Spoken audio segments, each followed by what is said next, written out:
أعوذ بالله من الشيطان الرجيم بسم الله الرحمن الرحيم ہر فرقے میں بلکہ ان میں زیادہ ہیں بم پھوڑنے والے، یہ ہم میں نہیں ہے، انہی میں ہیں۔ ہر فرقے میں بدعمال بھی لوگ ہیں اور نیک عمل لوگ بھی ہیں۔ ظاہر کے نمازی، بظاہر پرہیزگار، بظاہر متقی، ان میں بھی ہیں، اور ہمارے اندر بھی الحمدللہ متقی پرہیزگار لوگ موجود ہیں۔ تو اعمال کی بنیاد پر فرقے نہیں بنتے ہیں، بلکہ عقیدے کی بنیاد پر فرقے بنتے ہیں۔ اور یہ بھی یاد رکھیے کہ فرقہ کوئی بھی نیا جنم لیتا ہے تو کوئی جاہل آدمی اس کا بانی نہیں ہوتا۔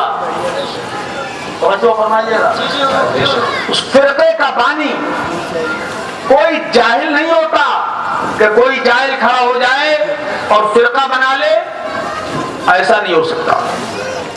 73 فرقوں میں ایک جنتی ہے، یہ سب کہتے ہیں، اور 72 جہنمی ہے، یہ بولو بولو سب کہتے ہیں۔ ان 72 فرقوں کا بانی کوئی بھی جاہل نہیں ہے۔ بڑے سے بڑے علامہ نئے نئے فرقوں کے بانی ہوتے ہیں۔ یہ سب باتیں بنیادی ہیں، ذہن میں رکھیں آپ، اور یاد رکھیے گا کہ یہ حدیث برحق ہے، اور ہر فرقے والے جو حدیث کو ماننے کا دعویٰ کرتے ہیں وہ اس حدیث کو مانتے ہیں کہ 73 فرقے ہوں گے۔ کتنے؟ 73 فرقے ہوں گے۔ میں وہ حدیث شریف آپ کو پڑھ کے سنا دوں۔ اللہ کے حبیب صلی اللہ تعالی علیہ وسلم ارشاد فرماتے ہیں، ان بنی اسرائیل تفرقت على 72 ملة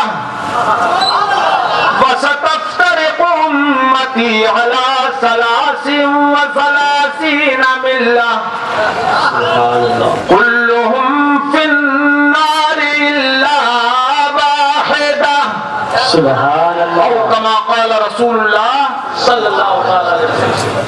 یہ حدیث کا میں نے اقتباس پیش کیا۔ میرے سرکار نے فرمایا کہ بنی اسرائیل یعنی اہل کتاب 72 فرقوں میں تقسیم ہوئے۔ کتنے فرقوں میں؟ زور سے بولو، تقسیم ہوئے۔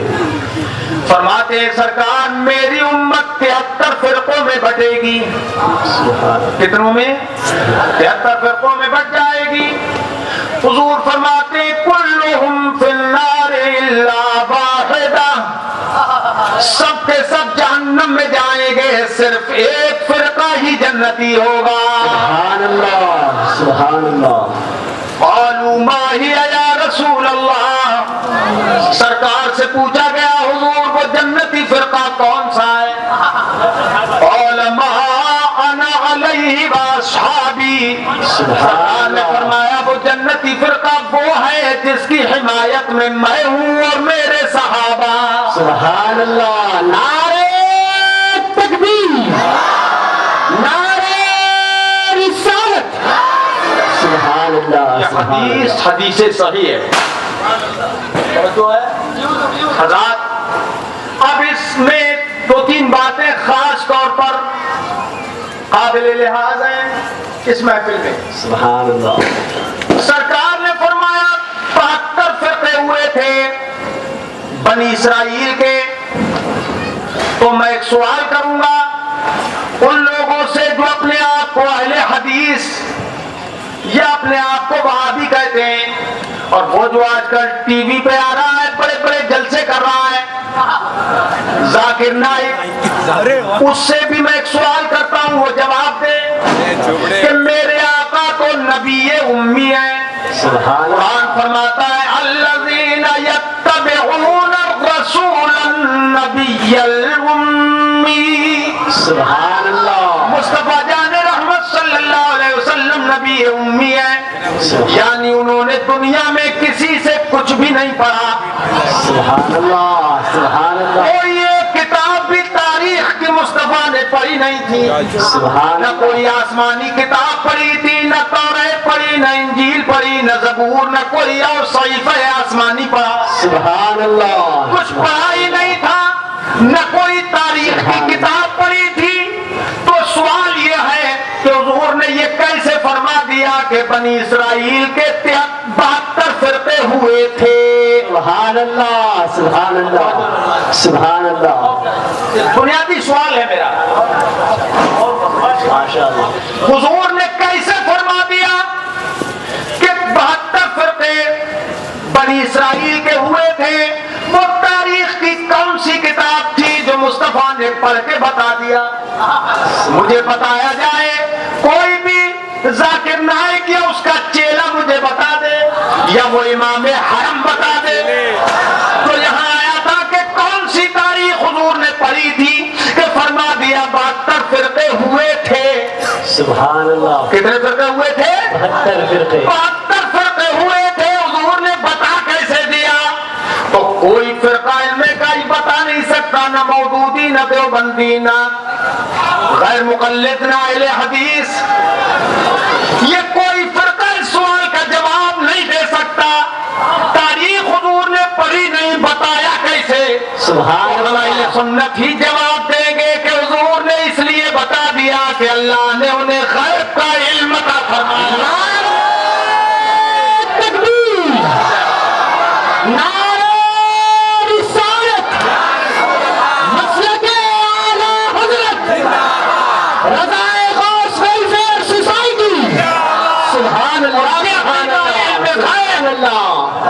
سبحان اللہ. کسی وہابی کا عقیدہ نہیں ہے, کسی غیر مقلد کا عقیدہ نہیں ہے, یہ کسی اہل حدیث کا عقیدہ نہیں ہے, یہ کسی مودودی کا عقیدہ نہیں ہے, یہ تبلیغی جماعت کا عقیدہ نہیں ہے, وہابی کی کسی قسم کا یہ عقیدہ نہیں ہے کہ نبی کو غیب کا علم ہے. یہ عقیدہ ہم اہل سنت ہی کا عقیدہ. سبحان اللہ. سبحان اللہ. سبحان اللہ. بے شک کہتے ہیں ہم حدیث کو مانتے ہیں, سمجھتے بھی ہو کہ حدیث کیا ہے, بخاری شریف کی حدیث کا مطلب کیا ہے؟ ارے جو عشق نبی چھوڑ کے پڑھتے ہیں بخاری. سبحان اللہ. سبحان جو اللہ. عشق نبی چھوڑ کے پڑھتے ہیں بخاری, آتا ہے بخار ان کو نہیں آتی بخاری. سبحان اللہ. سبحان اللہ. سبحان اللہ. صغیر احمد رضوی جوکھن پوری بڑی ذمہ داری کے ساتھ بولتا ہے اپنے پیر و مرشد قطب عالم سرکار مفتی اعظم رضی اللہ تعالیٰ عنہ کے فیض سے. سبحان اللہ. پورے ہندوستان میں اور ہندوستان سے باہر دوسرے ملکوں میں جب بھی یہ فقیر جاتا ہے, کسی وہابی کی ہمت نہیں بڑے سے بڑے مولوی کے سامنے آ جائے اور میں کہتا ہوں ذاکر نائک مجھ سے مناظرہ کرنے کے لیے تیار ہو جائے. سبحان میں اپنا اللہ. مذہب ثابت کروں گا, سبحان اللہ. عقید کی ثابت کروں گا. سبحان اللہ. زندہ باد. نعرہ لگاؤ تو یار جواب بھی ویسے ہی دو. سبحان اللہ. نعرہ تکبیر. نعرہ رسالت. مسلک اعلی حضرت. سبحان اللہ. سبحان اللہ. اب یہ گزشتہ کی خبر تھی جو مصطفیٰ نے عطا فرمائی کہ بنی اسرائیل کے 72 فرقے ہوئے تھے. اب یہ آئندہ کی خبر میرے آقا نے دی ہے کہ میری امت کے 73 فرقے ہوں گے. سبحان اللہ. سبحان اللہ. کتنے فرقے؟ 73 فرقے بولو نا, ہوں گے. 72 جہنم میں جائیں گے, صرف ایک جنت میں جائے گا. سبحان اللہ. اب دنیا کی کوئی طاقت اگر چاہے کہ 72 کو جنت میں لے جائے, 73واں تو جائے گا ہی جنت میں, 72 کو جنت میں لے جائے، دنیا کی کوئی طاقت انہیں جنتی نہیں بنا سکتی۔ ان میں جو حد کفر کو پہنچ گئے وہ ابدی جہنمی۔ سبحان اللہ، بات سمجھ میں آئی؟ سبحان اللہ۔ یہ آئندہ کی خبر ہے تو معلوم یہ ہوا اسی حدیث میں جو سب پڑھتے ہیں کہ حدیث صحیح ہے، حدیث صحیح ہے، اسی حدیث میں علم غیب رسول ثابت ہے۔ سبحان اللہ۔ گزشتہ کا بھی علم اور آئندہ کا بھی علم غیب ثابت ہے اس حدیث سے۔ اس پر زیادہ تفصیلی گفتگو کبھی پھر کروں گا انشاءاللہ۔ دیکھنا یہ ہے کہ صحابہ کرام نے عرض کیا سرکار وہ جنتی فرقہ کون سا ہے؟ صحابہ کرام یہ بھی پوچھ سکتے تھے کہ وہ 72 فرقے کون کون سے ہیں، مگر نہیں پوچھا۔ پوچھا تو جنتی فرقے کو پوچھا۔ ایک جواب تو اس کا یہ کیوں نہیں پوچھا؟ اس لیے کہ 72 کی تفصیل باعث تطویل تھی، اور ایک وجہ یہ ہے کہ صحابہ کرام نے سوچا کہ وہ جنتی فرقہ جو ہے وہی تو ہمارا بھائی ہے، لہذا اپنے بھائی کے بارے میں ہم پوچھ لیں، وہابی سے ہمیں کیا مطلب، سبحان اللہ، دین سے ہمیں کیا مطلب، اپنے سنی بھائیوں ہی کے بارے میں پوچھا کہ وہ جنتی فرقہ کون سا ہے، تو حضور نے فرما دیا جس پر میں ہوں اور میرے صحابہ، یعنی جو میرے عقیدے پر ہے اور میرے صحابہ کے عقیدے پر ہے، صرف وہی جنتی ہے۔ سبحان اللہ۔ باقی سب جہنمی، بولو باقی سب جہنمی۔ جہنمی۔ اچھا، امام حرم آئے تھے، وہ کہے گئے صاحب یہ اہل حدیث ہمارے بھائی ہیں اور یہی فرقہ جنتی ہے۔ اب میں پوچھتا ہوں کہ جناب حدیث میں تو کسی کا نام ذکر ہے ہی نہیں، سبحان اللہ، سبحان اللہ۔ عقیدے کی درستگی کا ذکر ہے کہ جس پر میں ہوں اور میرے صحابہ وہی جنتی۔ اب یہ بتائیے کہ آپ نے اپنا نام اہل حدیث رکھ لیا، پھر آپ کہتے ہیں کہ ہم ہی جنتی ہیں۔ اب ایک نام اور نیا نکلا ہے، سلفی۔ کیا؟ سلفی۔ اب یہ سلفی جنتی ہونے کا دعویٰ کر رہے ہیں، تو کہنا یہ ہے کہ آپ کے اوپر کون سی وحی اتری، امام حرم کے اوپر کون سی وحی اتری کہ یہی فرقہ جنتی ہے؟ اگر یہ کہیں ہمارے اوپر وحی اتری ہے تو یہ نبوت کا دعویٰ ہوا اور یہ کھلا کفر ہے۔ تو کیسے پتہ لگا امام حرم کو کہ ہم جنتی ہیں؟ جب نبی کو علم غیب نہیں تو تمہیں کہاں سے علم غیب آ گیا؟ سبحان اللہ۔ الجھا ہے پاؤں یار کا زلف دراز میں، سبحان اللہ، اب سے بولو ذرا زور سے سبحان اللہ۔ سبحان اللہ۔ الجھا ہے پاؤں یار کا زلف دراز میں، لو آپ اپنے جال میں صیاد آ گیا۔ سبحان اللہ، سبحان اللہ۔ اب آپ کو ایک حیرت انگیز انکشاف کروں گا، آپ غور فرمائیے۔ دیکھیے ہندوستان میں یہ ہمارا نیا طبقہ، نئی نسل کے افراد، یہ 15-20 سال کے نوجوان اور خاص طور پر دھیان دیں، جو اس کی تقریر سنتے ہیں صرف اس لیے کہ صاحب وہ انگلش بولتا ہے، وہ لوگ اچھی طرح سے سنیں۔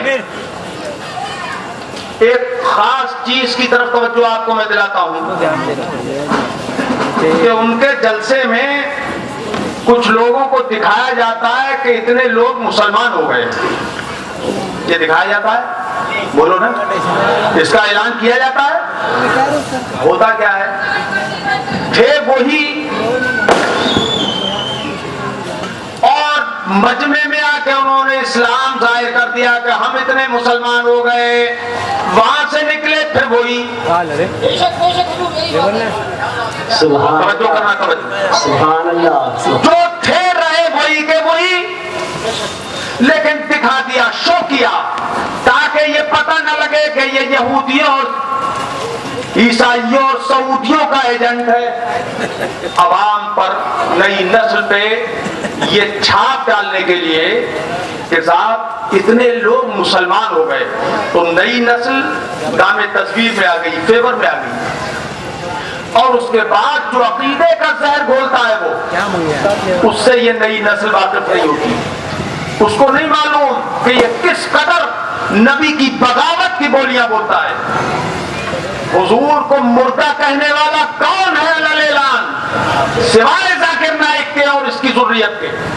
نبی کو علی اعلان مردہ کہتے ہیں. کشمیر میں گیا، سری نگر میں بھی تھا وہاں، اس نے اپنے جلسے میں حضور کو مردہ کہا، اس کا رد بلیغ میں نے کیا الحمدللہ.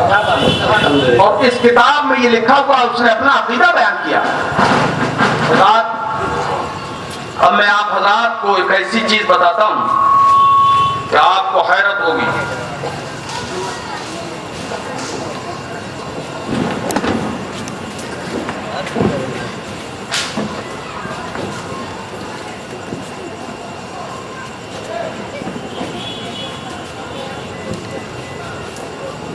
حضرات یہ عبارت یہ تقویۃ الایمان ہے، اور میرے پاس جو تقویۃ الایمان ندوے کی چھپی ہوئی تھی وہ جابرہ کے جلسے میں گم گئی.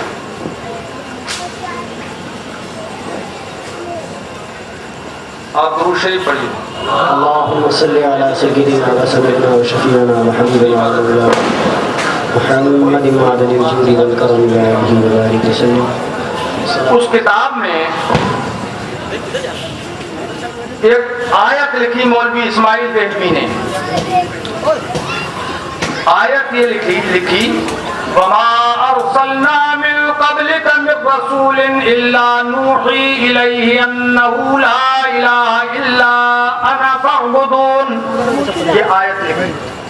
اس کا ترجمہ اس میں لکھا کہ آپ سے پہلے ہم نے جو رسول بھیجا ہم نے اس کو یہی وحی کی کہ میرے سوا کوئی حقدار عبادت نہیں، لہذا میری ہی عبادت کرو. یہ ترجمہ اس میں صحیح لکھا ہے.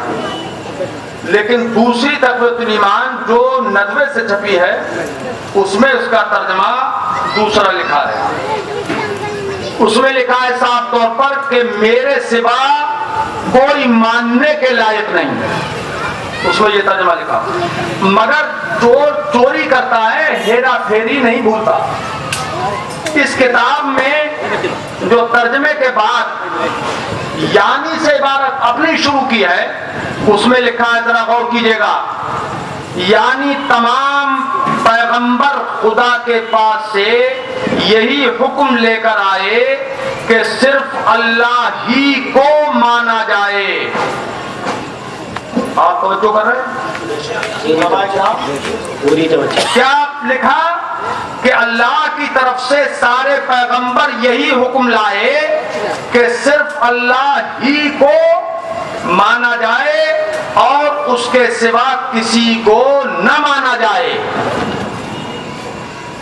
صرف اللہ کو مانا جائے اور اس کے سوا کسی کو نہ مانا جائے، کسی اور پر ایمان نہ لایا جائے، صرف اللہ پر ایمان لایا جائے، اس کو مانا جائے، اس کے سوا کسی کو نہ مانا جائے. اس تقویۃ الایمان میں اتنا لکھا ہے کہ صرف اللہ کو مانا جائے اور اللہ کے سوا کسی کو نہ مانا جائے. سارے پیغمبر اللہ کا یہی حکم لائے. حضرات یہ کھلا ہوا کفر ہے. یہ توجہ کرو، یہ کھلا ہوا کفر ہے کہ اللہ کو مانو، اللہ کے سوا کسی کو مت مانو. یہ کھلا ہوا کفر ہے اور سارے پیغمبروں کی طرف یہی نسبت کر دی اور جھوٹ کا بہتان باندھا کہ سارے پیغمبر خدا کا یہی حکم لائے. یہ کھلا ہوا جھوٹ ہے جو پیغمبروں کے سر باندھا ہے اس مولوی اسماعیل دہلوی نے. اس کتاب کو ماننے والے ہیں ذاکر نائک اور جتنے وہابی ہیں، وہابیوں کی جتنی قسمیں ہیں، دیوبندی ہو مودودی ہو، وہ سب کی سب قسمیں اسی کتاب پر ایمان لائی ہیں. اس لیے کہ یہ وہابیت کی ماں ہے. ہندوستان میں اس کتاب سے پہلے کوئی وہابی نہیں تھا. مولوی اسماعیل دہلوی نے یہ کتاب لکھی تو مولوی اسماعیل دہلوی ہوئے ابو الوہابیہ اور یہ تقویۃ الایمان ہوئی ام الوہابیہ. تو اس ام الوہابیہ میں مولوی اسماعیل ابوالوہابیہ نے یہ لکھا کہ اللہ کے سوا کسی کو نہ مانا جائے، یہ پیغمبر حکم لائے۔ بولو کتنی کھلی ہوئی گمراہی اور بددینی ہے یہ، بولو بولو بے شک۔ اب دیکھیے وہ دوسری حضرات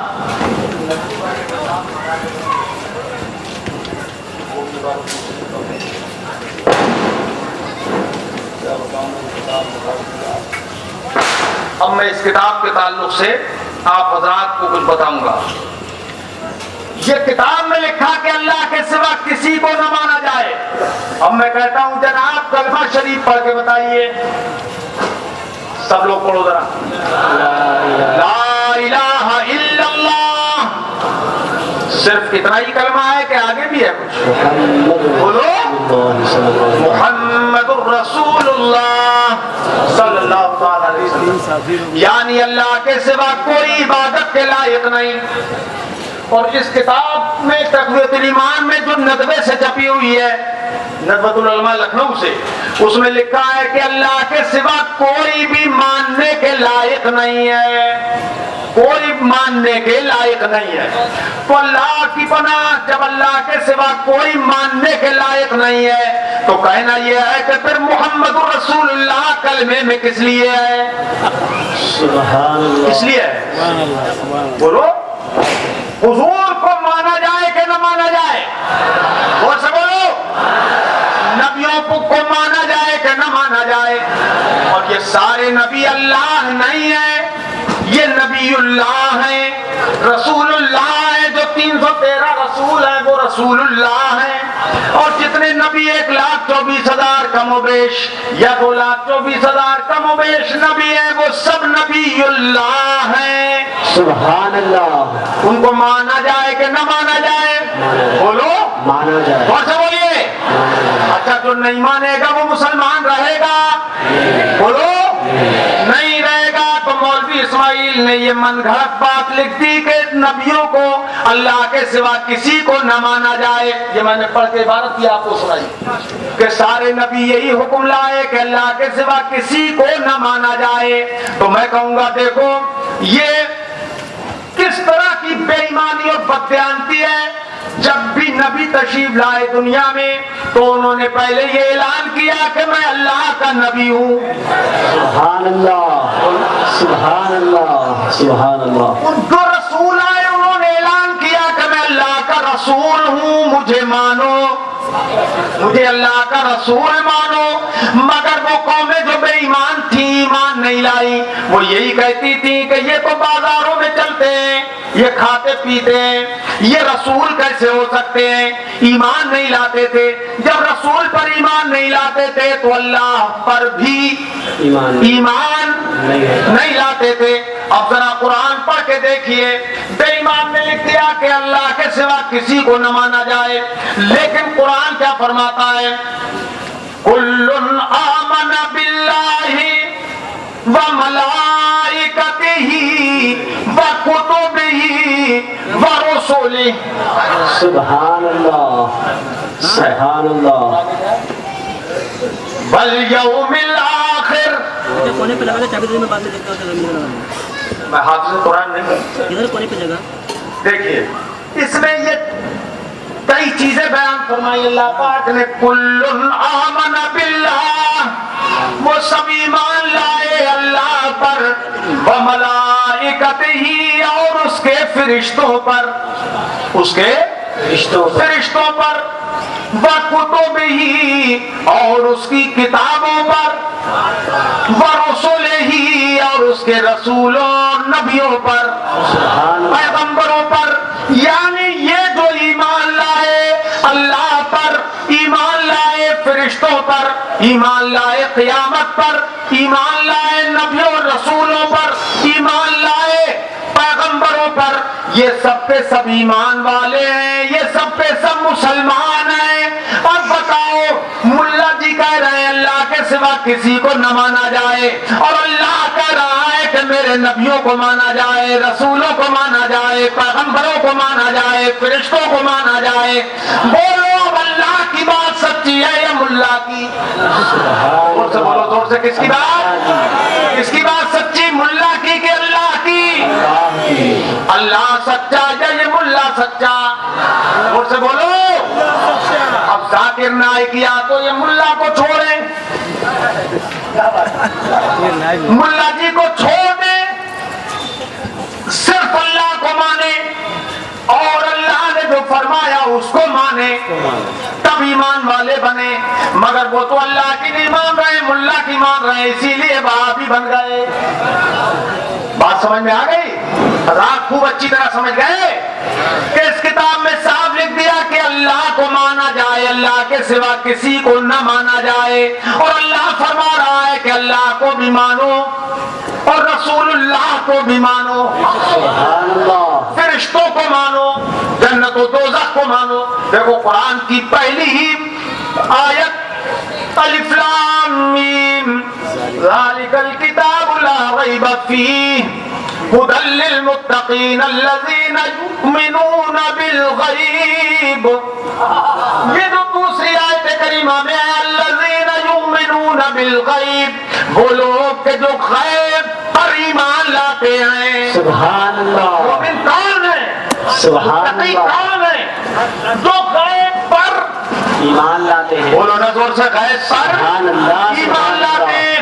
اس کی تفسیر میں حضرت سیدنا امام جلال الدین سیوطی رضی اللہ تعالیٰ عنہ فرماتے ہیں الجنت والنار وغیرہما, یعنی وہ جنت پر ایمان لانے والے مومن ہیں اور جہنم پر مومن ہیں.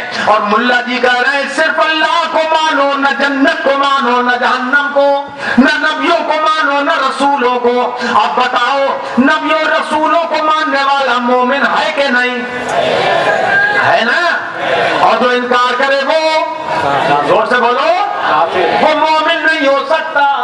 اچھا آؤ ملا جی ذرا ہوش میں آؤ. تم کہتے ہو اپنے آپ کو کہ ہمارے حدیث ہیں. سنو قرآن سے پڑھو. قرآن پاک کی ایک اور آیت کریمہ میں آپ کو سنا دوں. اللہ پاک فرماتا ہے لیس البر ان تولوا وجوہکم قبل المشرق والمغرب ولكن البر من آمن بالله والیوم الآخر والکتاب والنبیین.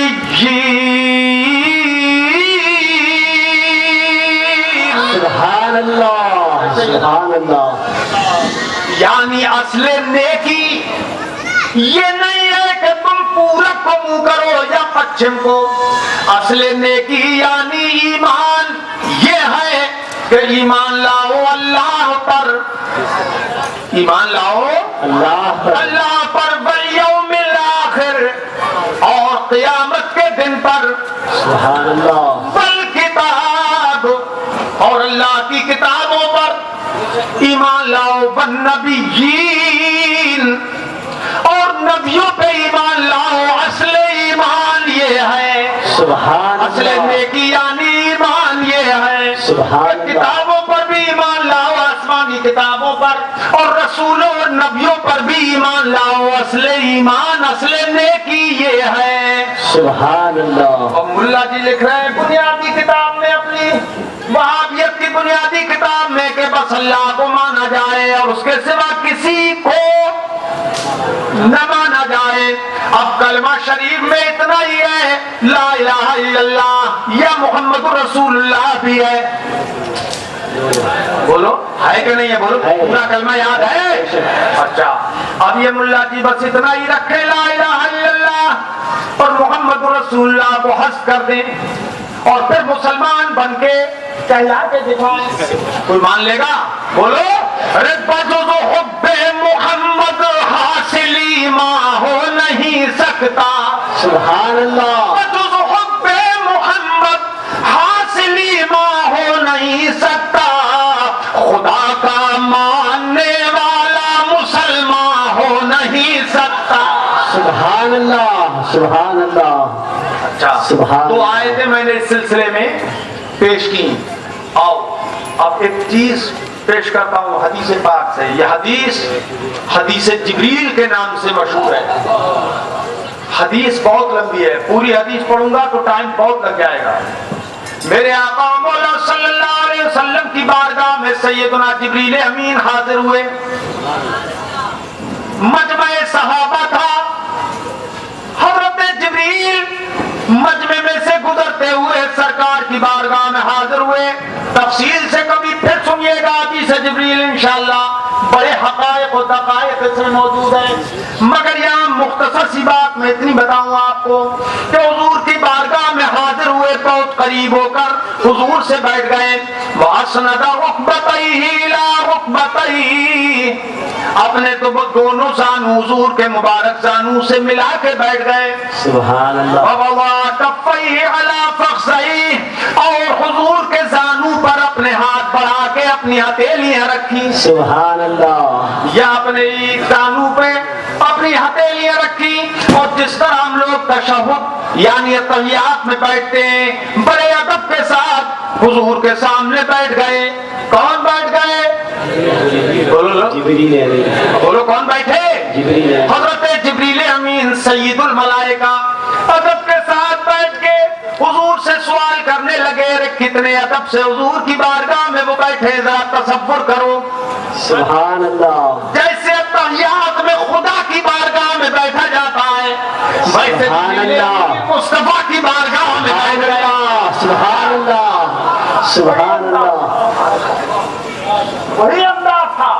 یہ جو لوگ کہتے ہیں کہ ساتھ کھڑے ہو کے تم سلام پڑھتے ہو ہاتھ باندھ کے, تو ایسے تو نماز میں کھڑا ہوا جاتا ہے اللہ کے آگے, اور تم نبی کے لیے ہاتھ باندھ کے کھڑے ہو جاتے ہو, یہ شرک ہو گیا. تو ہم کہیں گے جناب ہوش میں ہو, ذرا سوچو. التحیات میں تو خدا ہی کے لیے بیٹھا جاتا ہے, کسی اور کے لیے نہیں بیٹھا جاتا. دونوں زانو پہ اپنی ہتھیلیاں رکھ کے جبریل امین حضور کے سامنے کیسے بیٹھ گئے؟ سبحان اللہ. سبحان اللہ. وہ انداز کھڑے ہو کے ہاتھ باندھنے کا بھی نماز کا ہے, اور ہاتھ چھوڑ کے زانو پہ رکھ کے بیٹھ جانا تحیات میں, یہ بھی انداز نماز کا ہے. سبحان اللہ. سبحان اللہ. اگر کھڑے ہو کے بعد ہاتھ باندھ کے کھڑا ہونا صلاۃ و سلام میں شرک ہے, تو تحیات کی صورت ہاتھ چھوڑ کے نبی کے سامنے ادب سے بیٹھنا, اس کو بھی شرک کہو. اور جب یہ شرک نہیں تو یہ بھی شرک نہیں. سبحان اللہ. سبحان اللہ. چاہے پاؤں یار کا زلفے دراز میں, سبحان اللہ. چاہے پاؤں یار کا زلفے دراز میں, لو آپ اپنے جال میں صیاد آ گیا. سبحان اللہ. سبحان اللہ. بات اشارے کی میں نے عرض کر دی. اچھا, اب وہ ہاتھ زانو پہ رکھ کے ادب سے بیٹھ گئے, اور سرکار کی بارگاہ میں عرض کرنے لگے, یا رسول اللہ, یا محمد صلی اللہ علیہ وسلم, اخبرنی عن الایمان.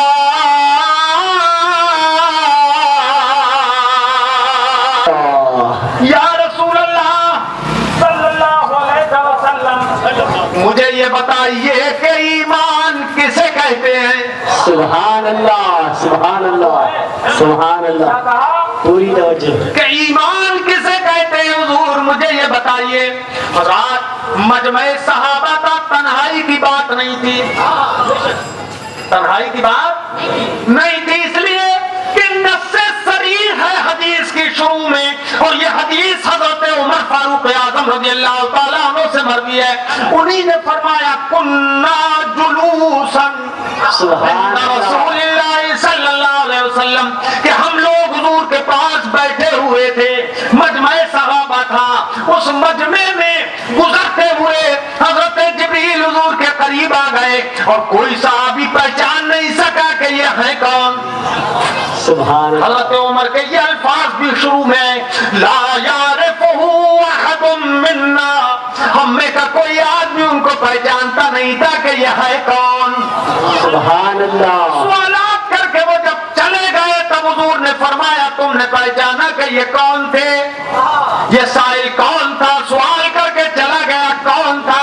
تو عرض کرنے لگے صحابہ کرام اللہ و رسولہ عالم، خدا بہتر جانے پھر اس کا رسول بہتر جانے۔ سبحان اللہ سبحان اللہ۔ تو سرکار نے فرمایا یہ جبرائیل امین تھے، اتاکم لیعلمکم دینکم، یہ تمہارے پاس اس لیے آئے تھے کہ تمہیں تمہارا دین سکھا جائے۔ سبحان اللہ۔ وہ کس حالت میں آئے تھے حضرت جبریل امین وہ بھی بتا دیا، حضرت عمر نے بتایا کیسے آئے تھے۔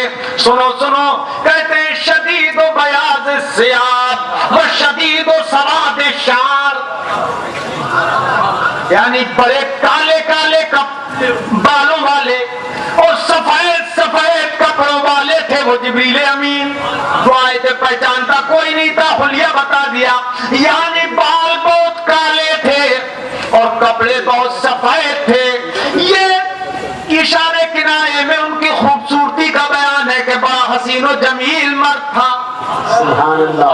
مرد کا ترجمہ مرد اس لیے میں نے کہا کہ اس کے بھی الفاظ حضرت عمر کے اس بیان میں موجود ہے، اذ طلع علینا رجل، سبحان اللہ۔ کہ ہمارے اوپر ایک مرد طلوع کر آیا۔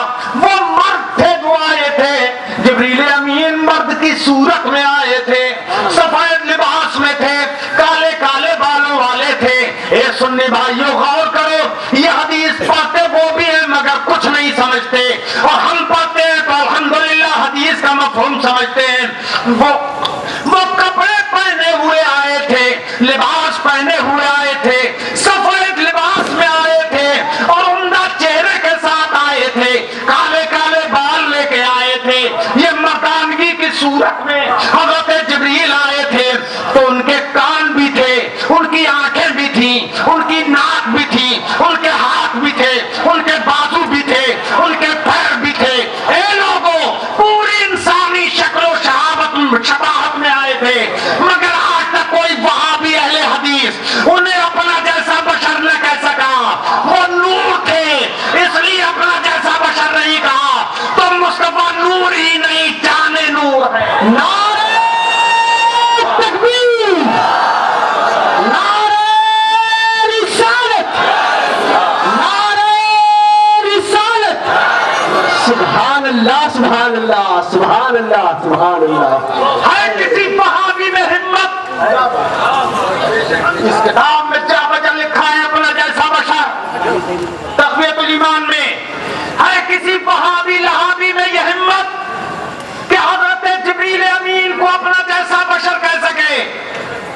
جبکہ آئے تھے انسانی شکل میں، آئے تھے پوری شباہت انسانی میں، اور اپنا جیسا بشر کوئی نہ کہہ سکا انہیں۔ تو مصطفیٰ جبریل جن کے نور سے بنے وہ ہیں، جانے نور ہیں، تو جبریل نور ہیں اور انسانی شکل میں آ گئے، تو مصطفیٰ جانے نور ہے پھر بھی انسانی شکل میں آ گئے، تو مظاہرہ کیا ہے، تعجب کیا ہے؟ اگر کہنا ہے مصطفیٰ کو اپنی طرح بشر تو جبریل کو بھی کہو، اور جبریل کو نہیں کہتے تو مصطفیٰ ہی سے کیوں دشمنی ہے؟ ارے بشر حضور ہے پر داخل انام نہیں، بشر حضور ہے پر داخل انام نہیں، شمار دانے تسبیح میں امام نہیں۔ سبحان اللہ سبحان اللہ سبحان اللہ۔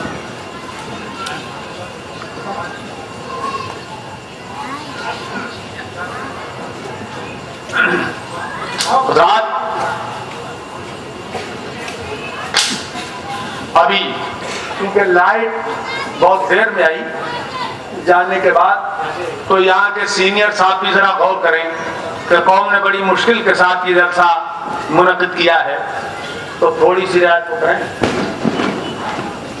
رات آپ لوگ بھی جب اس طرح کا جلسہ ہوا کریں تو اس میں تعاون بھی خوب کیا کرو، اس لیے کہ یہ دولت یہی رہ جانے والی چیز ہے۔ نبی کے اور نبی کی حمایت کے لیے جو جلسہ ہو تو باطل اپنی پوری طاقت نبی کے خلاف لگا رہا ہے، کروڑوں روپے خرچ کرتے ہیں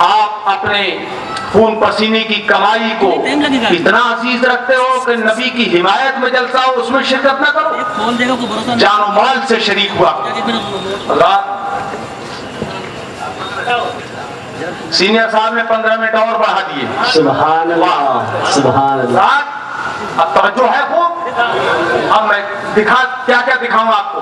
ایک عبارت اور آپ کو میں بتا رہا ہوں. اسی کتاب میں لکھا ہے کہ قبر میں کیا ہوگا, آخرت میں کیا ہوگا, اس کا علم نہ کسی نبی کو ہے نہ کسی ولی کو ہے کہ میرے ساتھ خدا قبر میں کیا کرے گا,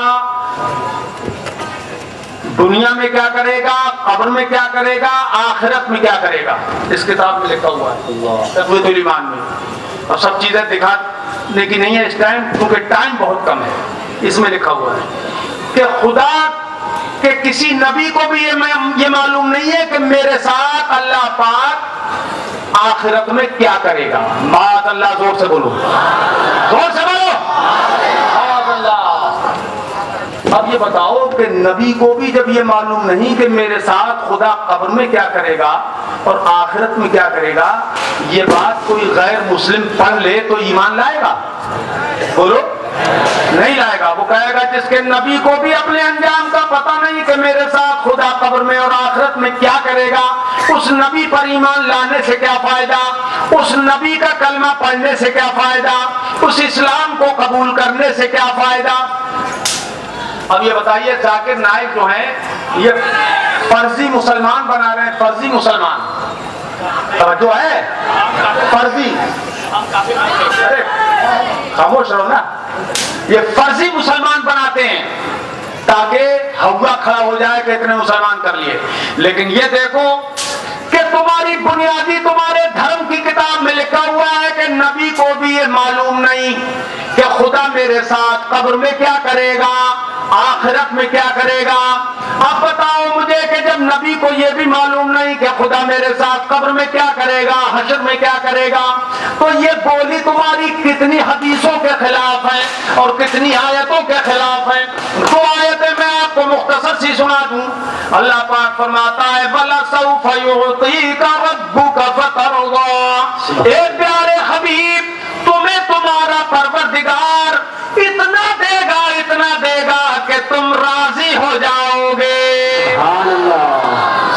وہ سب کچھ دے گا جس سے تم راضی ہو جاؤ گے.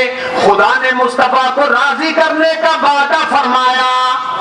بولو, راضی کرنے کا وعدہ فرمایا کہ نہیں؟ تو نبی کو یہ معلوم ہو گیا کہ میرا رب مجھے ضرور راضی کرے گا. سبحان اللہ. میرا رب مجھے ضرور راضی کرے گا. یہ نبی کو معلوم ہوا کہ نہیں ہوا؟ بولو بولو, ہوا. اب جب یہ آیت اتری تو جبریل امین جب لے کے آئے تو میرے آقا نے فرمایا اِذَا اللَّهُ رَضَىٰ وَوَاحِدٌ مِّنْ أُمَّتِي فِي النَّارِ. سبحان اللہ. سرکار نے فرمایا میں اس وقت تک راضی نہ ہوں گا جب تک میرا ایک ایک امتی بخشا نہ جائے گا. سبحان اللہ.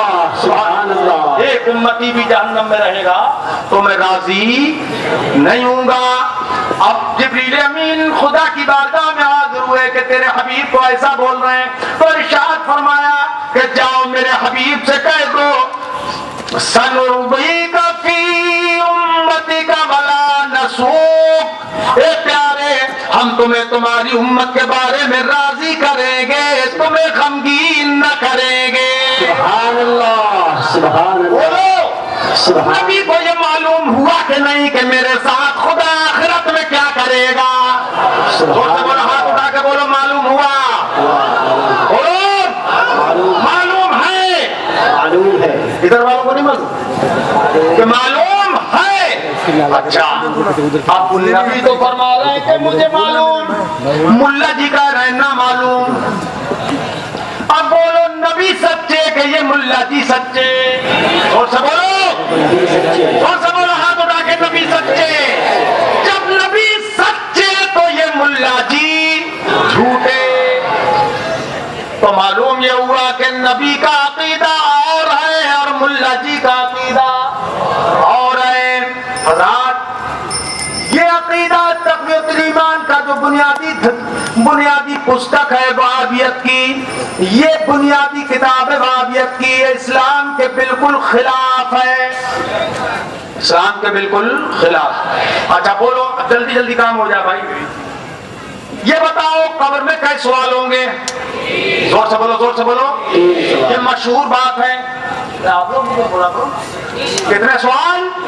اچھا میں نے تو نہیں بتایا آپ کو، میں نے تو نہیں بتایا آپ کو، پہلے ہی سے معلوم ہے یہ بات کہ